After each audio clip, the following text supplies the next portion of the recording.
Tom is a recent graduate working in a large mixed animal practice. The practice is owned by Molly and Arthur, a husband and wife partnership. The partners have not updated their diagnostic imaging equipment for over 20 years.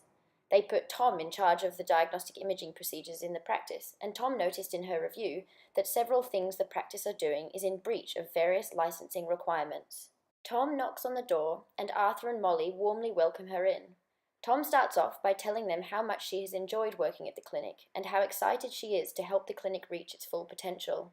She then explains that she would like to talk about some concerns she has regarding the radiology standards currently in place, and stresses the importance of compliance with the standards, not only for the health and safety of staff and patients, but to abide by the law. She understands that in a busy clinic, it's easy to let things like this slip through the cracks. She noticed three main problems. Number one, the machines weren't being correctly maintained.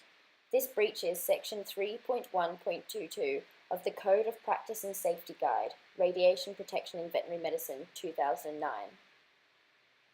It states that machines need to be regularly calibrated to make sure they are up to standards by a qualified expert.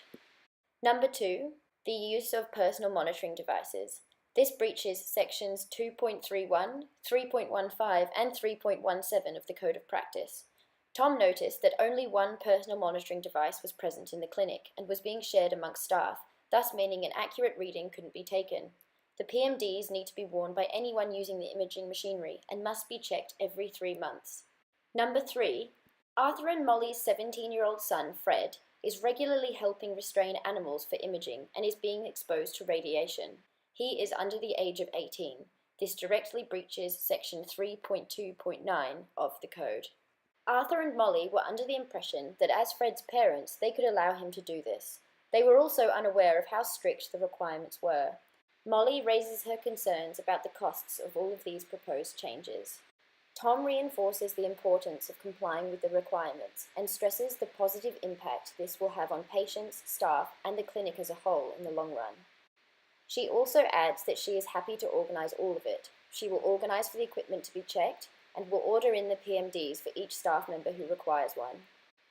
She adds that until this is done, the clinic should stop using their imaging machinery. Arthur and Molly agree that it is important, however, they are concerned that they will lose clients if they stop using their equipment. Tom suggests that they ask neighbouring clinics to take this on for them as a temporary solution, and that Fred could continue to help out by driving the clinic's patients to their imaging. Tom then explains that she wanted to introduce radioactive iodine treatment for hyperthyroidism in one of her patients, Myrtle, but stresses that before anything like this is introduced, the current problems need to be solved.